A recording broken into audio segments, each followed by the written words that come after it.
नमस्कार। Sunset TV पर आपका स्वागत है। हाजिर हूं मैं हर्ष रंजन लेकर प्रोग्राम अर्थ नीति। आज के एपिसोड में हम चर्चा करेंगे 5G और इससे बदलने वाले अर्थव्यवस्था के डायनेमिक्स की।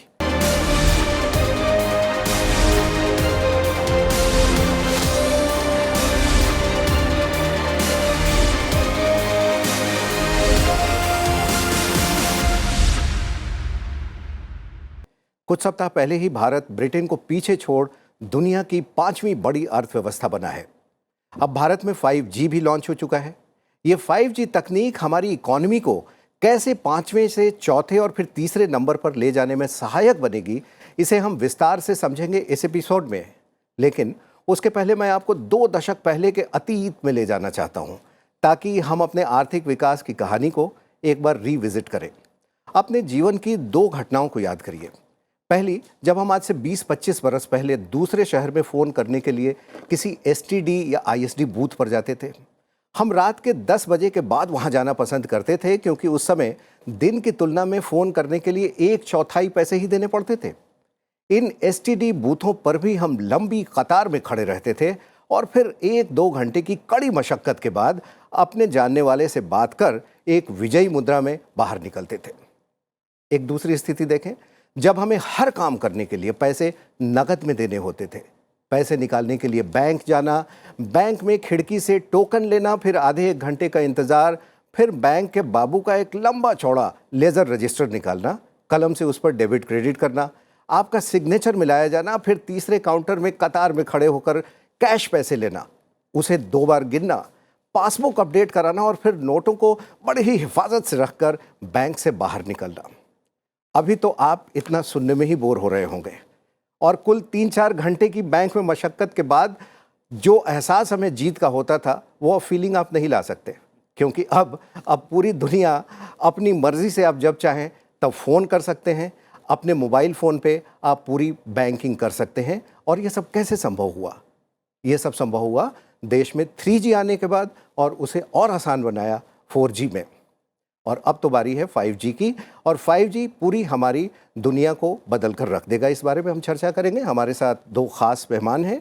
बिजनेस स्टैंडर्ड के संपादकीय निदेशक A.K. भट्टाचार्य साहब। नमस्कार। A.K. भट्टाचार्य साहब बिजनेस के जाने माने नाम हैं, और फाइनेंस और बिजनेस के भारी भरकम शब्दों से परे आम जनता से जोड़ने का श्रेय इनको काफ़ी हद तक जाता है। हमारे पास दूसरे मेहमान जो हैं वो है विमल वाखलू जी। आप टेलीकम्युनिकेशंस कंसल्टेंट इंडिया लिमिटेड के पूर्व चेयरमैन और एमडी हैं। स्वागत है आपका। और पहला सवाल वाखलू जी, मैं आपसे ही करना चाह रहा हूँ कि ये 5G क्या है और इसे भारत का गेम चेंजर क्यों माना जा रहा है? जी, 5G का ऐसा है कि 4G का सर्विस तो हमें मिल चुका है, और हमने उसमें देखा है कि कितना बदलाव देश में आया है 5 सालों में, 6 सालों में। तो 5G से उसके आगे का जो कदम है वो बढ़ेगा। 5G में जो लेटेंसी है, जो कि एक चैलेंज है 4G में, वो इसमें नहीं रहेगा। लेटेंसी 1 मिलीसेकंड से कम है और स्पीड 10 गुना ज़्यादा होगी। तो उसका फ़ायदा ये होगा कि स्वास्थ्य के क्षेत्र में जैसे रोबोटिक सर्जरी है वो आराम से हो पाएगी। जैसे दिल्ली में कोई स्पेशलिस्ट बैठे हैं और वे छत्तीसगढ़ या उड़ीसा में कई दूर गांव में सर्जरी कर सकते हैं दिल्ली से बैठ के वहाँ पे। इसी तरह से ऑटोनमस व्हीकल जो है वो भी इससे चल सकती है, स्वचालित गाड़ियाँ। लेकिन अर्थव्यवस्था की ओर अगर जाएं तो बहुत चीज़ों में बदलाव लाया जा सकता है। जैसे स्वास्थ्य में तो मैंने बताया है, हर गांव में हम आराम से लोगों के घर तक स्वास्थ्य सेवाएं ले सकते हैं। वे सबसे जो एडवांस सेवाएं हैं उनको मिल सकती हैं घर बैठे ही। उसके लिए टेलीमेडिसिन सोसाइटी की तरफ से भी हमने एक प्लान बनाया था, तो वो 5G से और भी तेज़ हो सकता है। इसके अतिरिक्त अगर हम देखें तो शिक्षा के क्षेत्र में एक बड़ा बदलाव आएगा। इमर्सिव लर्निंग जिसको हम कहते हैं, कि जैसे एक मशीन में घुस जाना या ह्यूमन बॉडी को अगर हमको पढ़ना है, देखना है, तो उसके अंदर घुस के हम पूरा उसका जो रूपरेखा देख सकते हैं, उससे जी। दिमाग पे भी अच्छी तरह से सारा असर बन सकता है। कृषि के क्षेत्र में एक बहुत बड़ा बदलाव आ सकता है। प्रिसिशन एग्रीकल्चर जो कि इजराइल ने शुरू किया था, उससे हमारे जैसे देश में जहाँ पानी की काफ़ी कमी है, कम पानी से ज़्यादा फसल कैसे बोई जा सकती है, और अगर फिर आगे हम उसका ऑर्गेनिक करें तो और भी फ़ायदा होगा, स्वास्थ्य में भी उसके फ़ायदे होंगे। तो ये सारा बदलाव इस क्षेत्र में, स्मार्ट सिटीज़ में। जी जी वाकई साहब, जी आपने 3-4 क्षेत्र बताए। सबसे बड़ा जो है स्वास्थ्य क्षेत्र में बहुत ज़्यादा फायदा मिलने वाला है। क्या चीज़ें होंगी उसकी हम अभी कल्पना भी एक तरीके से नहीं कर पा रहे हैं। आप थोड़ा रोबोटिक्स से आगे जा रहे हैं। अब हम भट्टाचार्य साहब एक भी आपके पास आना चाहेंगे। हमने शुरुआत की 2 कहानी से। 30 साल पहले हम इमेजिन नहीं कर सकते थे कि हम घर पे बैठकर ही बैंकिंग कर लेंगे और घर पर बैठकर ही हम किसी से भी कभी भी अपनी मर्जी से बात कर लेंगे। 5G तकनीक आने के बाद आप क्या समझ रहे हैं, कौन सी ऐसी चीज़ें हैं जिसकी कल्पना हम अभी नहीं कर पा रहे हैं लेकिन वो हकीकत बन जाएगी? देखिए, आपने जिस तरह से इसको समझाया है और वाकलू साहब ने भी जो बोला है, उसमें एक चीज़ तो साफ नज़र आ गई है हमारे सामने। वो है कि जो उत्पादकता जो है, जो प्रोडक्टिविटी ऑफ इकोनॉमिक एक्टिविटीज़ जिसे हम कहेंगे, उसमें एक बहुत बड़ा एक अंतर परिवर्तन आएगा। वो हम इस वक्त शायद हम उसको एस्टिमेट भी नहीं कर सकते हैं कि कितनी तरह से प्रोडक्टिविटी गेन होगी। अर्थनीति में एक बहुत बड़ा एक पुरानी एक कॉन्सेप्ट है कि जो ग्रोथ आती है, अगर आपके पास ज़्यादा जनसंख्या हो, आपकी गुणवत्ता हो, पर उसके साथ साथ एक बहुत बड़ी चीज़ है कि उत्पादकता कैसी है आपकी प्रोडक्टिविटी कैसी है। हमने ये देखा कि पिछले कई सालों से हम हर चीज़ कर रहे हैं, पर प्रोडक्टिविटी की तरफ हमारी जो इम्प्रूवमेंट जो है वो काफ़ी सीमित रह गई है। मैं समझता हूँ कि ये 5G के एम्ब्रेस करने से, 5G को अपनाने से ये प्रोडक्टिविटी गेन का एक बहुत बड़ा एक इजाफा होगा और ये एक नई दिशा, नई एक सीमा छू सकेगी। उसका एक प्रधान कारण ये है कि इस वक्त जो हमारे देश में स्मार्टफोन की जो पेनिट्रेशन जो है ऑलमोस्ट 90% तक आ चुकी है हमारे देश में, कि 90% लोग स्मार्टफोन का इस्तेमाल कर रहे हैं। 10% अभी भी नहीं कर रहे हैं, पर अगर 90% लोग अगर स्मार्टफोन का इस्तेमाल कर रहे हैं, पर सिर्फ 1/3 जो मोबाइल पेनिट्रेशन है वो अभी भी 2G में अटके हुए हैं।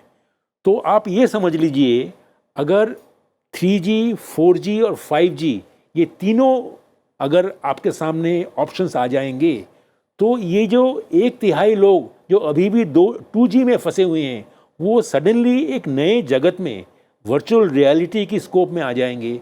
और मैं समझता हूँ कि स्वास्थ्य के क्षेत्र में, शिक्षा के क्षेत्र में, आपकी जो लॉजिस्टिक्स जिसे कहेंगे, जो ट्रेन चलना, मेट्रो चलना, बसें चलना, बैंकिंग व्यवस्था, ये सारी चीज़ों में जो एक प्रोडक्टिविटी गेन जो आएगी, मैं समझता हूँ कि उसका कोई अभी भी हमें कोई अंदाज़ा नहीं है जो प्रोडक्टिविटी गेन कितना ज़्यादा होगा। बिल्कुल।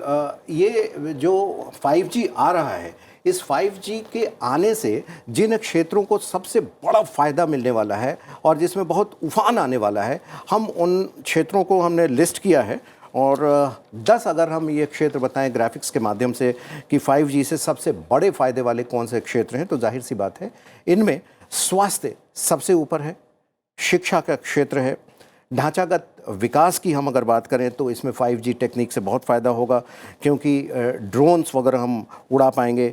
विनिर्माण का क्षेत्र है, सेवा क्षेत्र है, कृषि की बात हम कर रहे हैं, रेलवे है, मीडिया एंड एंटरटेनमेंट का क्षेत्र है, ऊर्जा क्षेत्र है और स्मार्ट सिटी प्रोजेक्ट्स का ये हमने 10 लिस्ट किया है। इसके अलावा भी बहुत सारे ऐसे फील्ड होंगे जिसमें 5G के टेक्निक से हम बहुत तेज़ी से विकास कर पाएंगे। और हम डिजिटल पेनिट्रेशन की बात कर रहे हैं। डिजिटल पेनिट्रेशन का आंकड़ा क्या है ये हम थोड़ी देर में बताएंगे। और हमने 2-3 क्षेत्रों के बारे में बात की अभी, स्वास्थ्य के बारे में बात की, शिक्षा के बारे में बात की, एग्रीकल्चर के बारे में बात की, हम कुछ और क्षेत्रों की बात करेंगे। लेकिन उससे पहले एक भी आपसे बात मैं कर रहा था, ये बताएं कि ये ब्रॉडबैंड और देश की जीडीपी, इन दोनों में कोई संबंध है क्या? ज़रूर संपर्क है। डायरेक्टली कोई संपर्क नहीं है, पर इनडायरेक्टली संपर्क है। जैसे मैंने कहा कि जीडीपी की जो वृद्धि जो है, वो वृद्धि दर कई कारणों के लिए होती है। एक तो हमारी देश की जो आउटपुट जो है, उसमें वैल्यू एडेड की जो परिमाण जो है वो कितनी बड़ी है। अगर डेमोग्राफिक डिविडेंड है आप में, वो ज़्यादा बढ़ेगी आपकी। पर उसके साथ साथ जो चीज़ की हम इग्नोर करते हैं, उसको ज़्यादा उसके ऊपर हम अटेंशन पे नहीं करते, वो है प्रोडक्टिविटी के ऊपर।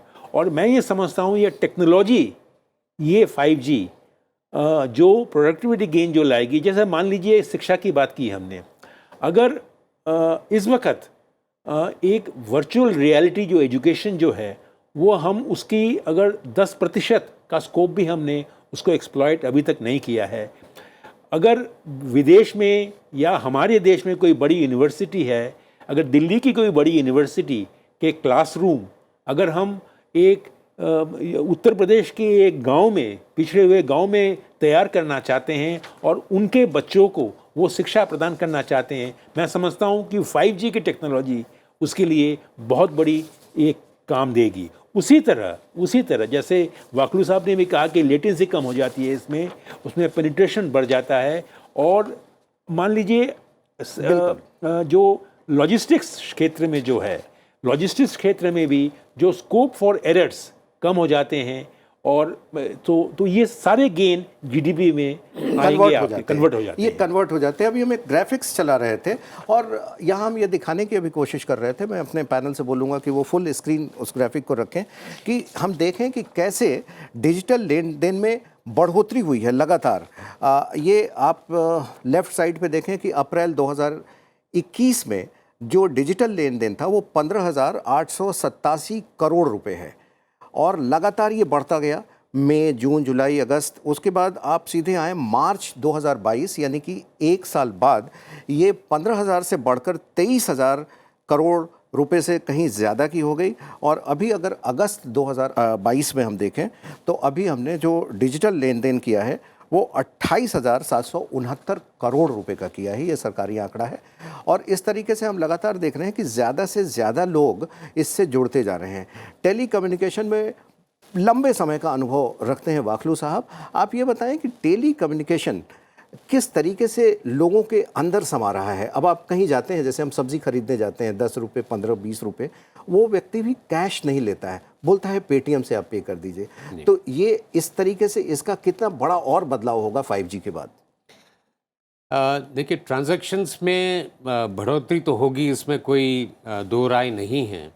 और जो आपने अभी एग्जाम्पल दी है, सारे सब्जी वाले सारे ये मना करते हैं, उसका कारण भी आपने शुरू में समझाया था कि जब बैंक से हम निकलते थे तो पैसा संभाल के रखते थे, तो उनके लिए भी वो समस्या तो है ही, जो भी हैं, और वो भी उनके लिए भी यही एक कारण है कि ये वो ट्रांजैक्शन जो है डिजिटल ही चाहते हैं।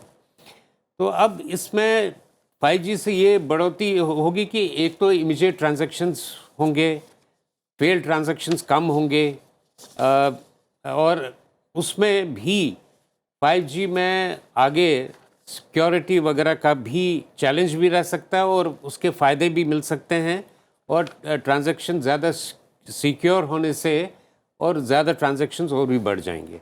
ये एक विशेष उसका फ़ायदा रहेगा। इसका एक फ़ायदा आएगा, वो सरकारी तौर से फ़ायदा आएगा, वो सरकार के खजाने में इसका बहुत बड़ा एक अपसाइड मिलेगा।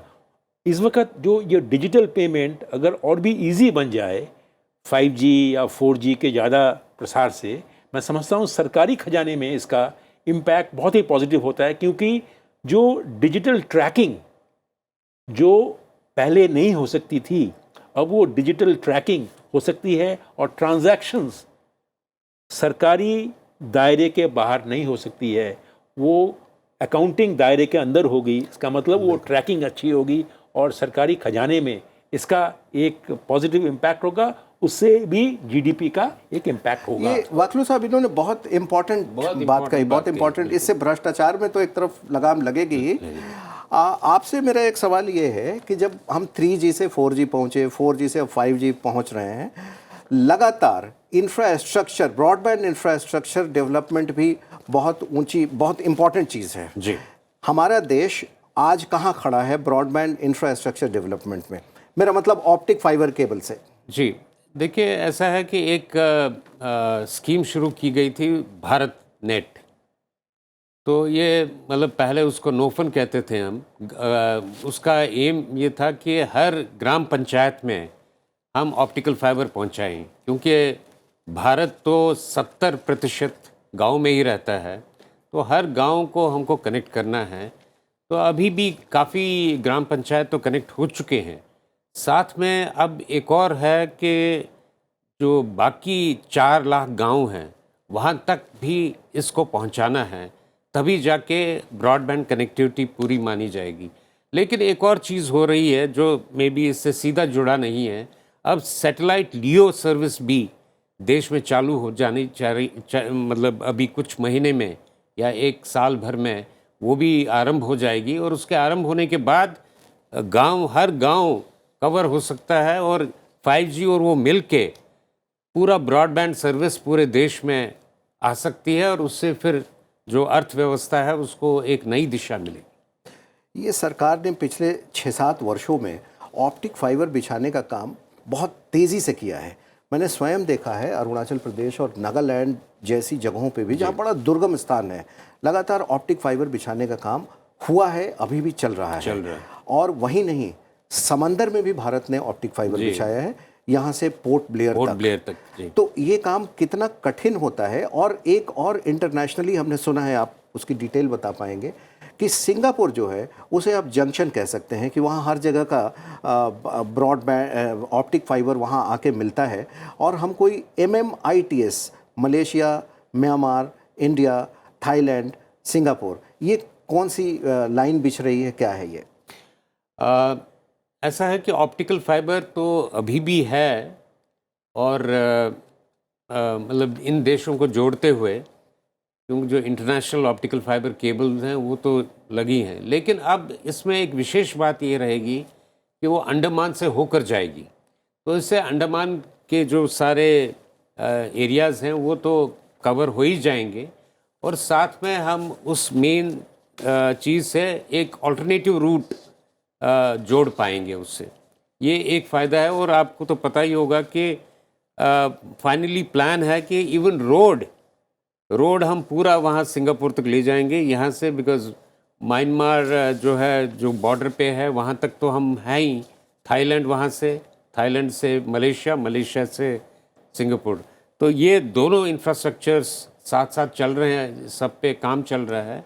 तो ये जो जहाँ तक कठिनाई का सवाल है, ये केबल बिछाना बहुत मुश्किल काम है, क्योंकि ये समुद्र के तट, ये समुद्र के जो बेड है उससे जस्ट 1 मीटर ऊपर रहता है।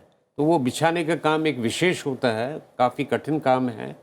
और उसको फिर मेंटेन करना, क्योंकि एक बार वो कट गया, तूफान आ गया, तो उसको मेंटेन करना भी काफ़ी कठिन है। और इस काम में भारत काफ़ी आगे है, कई देशों से आगे है। और जिस तकनीक का इस्तेमाल करके हम ब्रॉडबैंड केबलिंग का काम कर रहे हैं, वो भारत को कहीं ऊंचे पायदान पर रखता है। आप दोनों मेहमानों से हम बात कर रहे हैं, फिर हम थोड़ा सा पीछे ले जाना चाहेंगे और एक देखते हैं कि अब तक हमने मोबाइल की दुनिया में कौन सा सफ़र तय किया है। 1995 में भारत में मोबाइल पहली बार आया। 1G नेटवर्क गैर वाणिज्यिक तौर पे, नॉन कमर्शियल तौर पे, ऐसे 1980 में हम मानते हैं कि वो आ गया था। हमने इस्तेमाल किया पहली बार 1995 में। इसको 2G हम कहें अगर, तो इसमें वॉइस कॉल और टेक्स्ट मैसेज की सुविधा उपलब्ध थी। तब हमें ये समझ में नहीं आता था कि मोबाइल फ़ोन पे ये नंबर के बटन के अलावा ABC क्यों लिखा हुआ है। ये समझने में भी 5 साल लग गए हम लोगों को। तो उसके बाद 3G को हम मान लें, जब से वीडियो स्ट्रीमिंग हमने शुरू की, 2010 के आसपास ये शुरू की, और वीडियो स्ट्रीमिंग के बाद एक तरीके से दुनिया बदली, हमने वीडियो भेजना शुरू किया।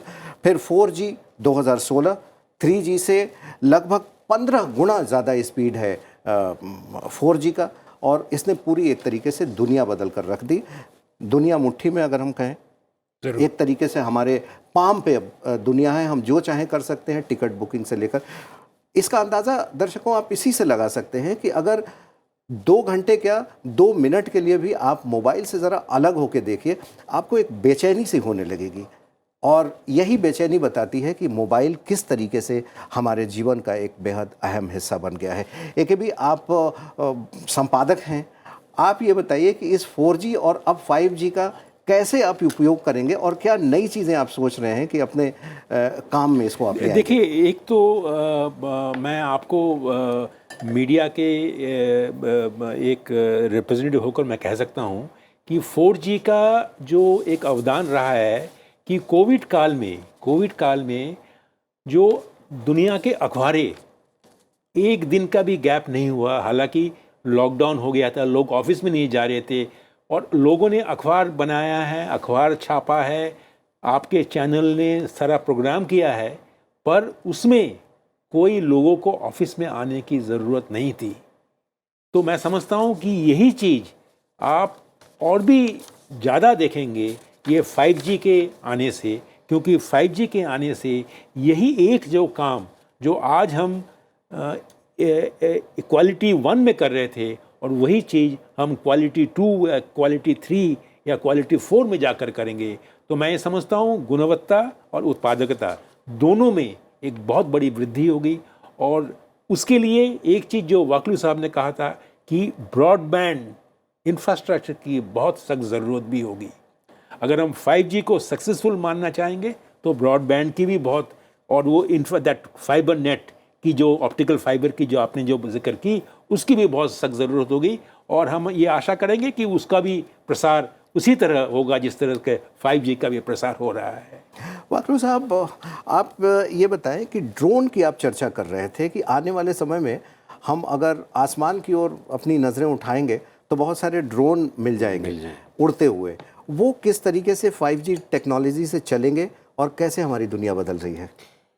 देखिए, ड्रोन अभी 4G टेक्नोलॉजी से भी चल रहे हैं, लेकिन जैसे कि मैंने बताया पहले कि लेटेंसी वगैरह कम होने के कारण रिस्पांस टाइम जो है वो तेज़ होगा और थ्रूपुट भी ज़्यादा होगा। और इसमें ड्रोन्स का इस्तेमाल, जैसे कि भट्टाचार्य साहब बता रहे थे,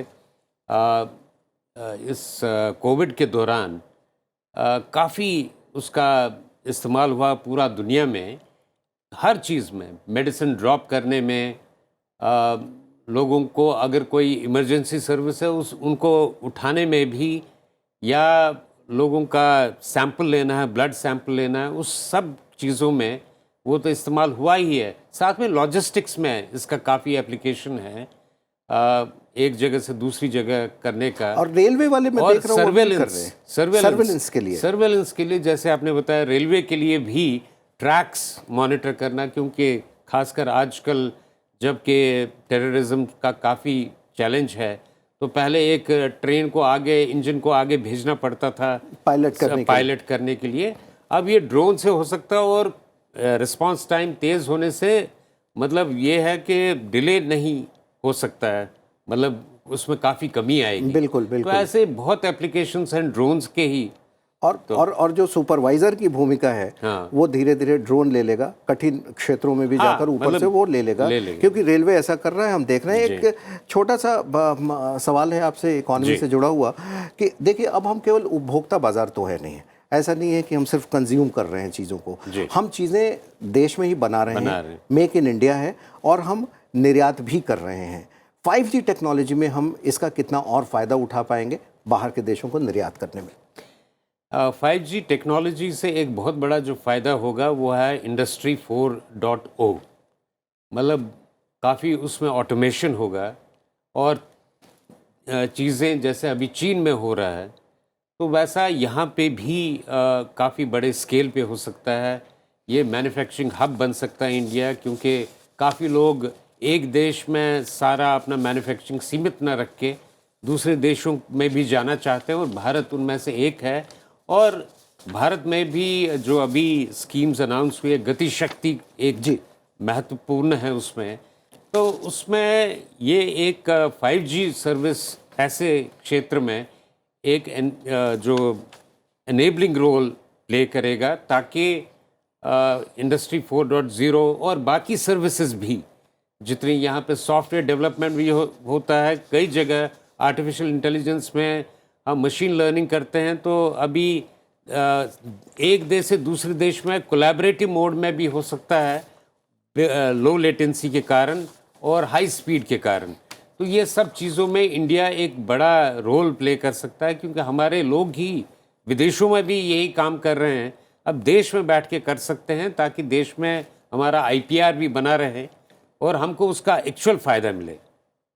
बिल्कुल। इसका और एक फ़ायदा होगा, ये फ़ायदा तो ज़रूर होंगे, उसके साथ साथ 5G के बाद, 5G का मतलब सिर्फ टेक्नोलॉजी नहीं आ रही है, 5G के साथ साथ बहुत बड़ा इन्वेस्टमेंट की ज़रूरत होती है, और 5G को साकार करने के लिए इन्वेस्टमेंट ऑलरेडी चालू हो गया है।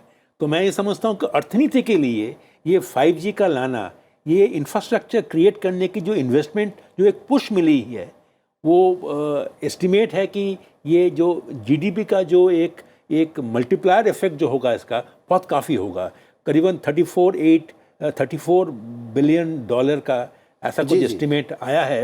अभी उसका कुछ नहीं, कंफर्मेशन नहीं है, पर लोग कह रहे हैं कि इसका इन्वेस्टमेंट होगा। वो मैं समझता हूँ वो भी एक बहुत बड़ा एक इम्पैक्ट इकोनॉमी के ग्रोथ के लिए होगा। बहुत इंपॉर्टेंट बात आपने बताई। और हम देखते हैं कि किस तरीके से हमारा जो डिजिटल पेनिट्रेशन की हम बात कर रहे थे कि कैसे बढ़ा है। आज हम बात करें 2016-17 में सिर्फ 44 बैंक UPI से जुड़े हुए थे। 2017-18 में इनकी संख्या 91 हुई, अगले साल 142, फिर 148, 216, 2021-22 में 314 बैंक जुड़े, और 2022 में इस वर्ष सितंबर तक अभी तक हमारे 358 बैंक UPI से जुड़े हुए हैं। और वाकलू साहब बता रहे थे कि ग्राम पंचायतों में, गाँव में भी ये बढ़ रहा है। तो जाहिर सी बात है कि जो ये 358 बैंक जुड़े हुए हैं, इसमें ज़्यादातर बैंक जो हैं वो कोऑपरेटिव बैंक हैं, ग्रामीण बैंक हैं। तो वो किस तरीके से इसमें जुड़ रहे हैं और लगातार इसका हम फ़ायदा लेते जा रहे हैं। हमने 5G पर आज बातचीत की, और 5G हम लॉन्च कर चुके हैं, और 5G के बाद 6G पर हैदराबाद IIT में ऑलरेडी काम शुरू हो चुका है, क्योंकि हमारी सरकार का मानना है कि 6G में हम पूरे दुनिया के लीडर हों, और उस पर काम अभी से ही चल रहा है। हमने चर्चा की। आप दोनों मेहमानों का बहुत बहुत धन्यवाद। लेकिन चलने से पहले हम अपना एक सेगमेंट देते हैं आपको, पैसा बोलता है। और पैसा बोलता है में हम आपको अतीत में ले जाते हैं। आज हम देखेंगे कि पैसा कैसे बोलता है। जब 1995 में भारत में मोबाइल लॉन्च हुआ था, तो 17 रुपये प्रति कॉल के हमें देने पड़ते थे। SMS के पैसे अलग से लगते थे। इतना ही नहीं, इनकमिंग कॉल के भी पैसे देने होते थे। ये सिलसिला 2000 और 2001 तक चला। उसके बाद जब इनकमिंग कॉल बंद हुए तो थोड़ी सी राहत हुई, फिर भी मोबाइल महंगा था। और देखिए किस तरीके से हमने तरक्की की है। आज हम पूरी दुनिया में सस्ती मोबाइल सेवा दे रहे हैं, सस्ता इंटरनेट दे रहे हैं। यही वजह है कि इसका पेनिट्रेशन और बढ़ रहा है। और आज तो हम अनलिमिटेड डेटा और अनलिमिटेड कॉल की बात करते हैं 150 रुपये में महीने में, यानी 5 रुपये प्रतिदिन में हम 24 घंटे बात कर सकते हैं।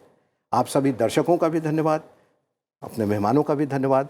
अगले सप्ताह फिर किसी ऐसी ही टॉपिक से आपसे मुलाकात होगी। तब तक के लिए हमारी पूरी टीम को इजाज़त दीजिए। नमस्कार।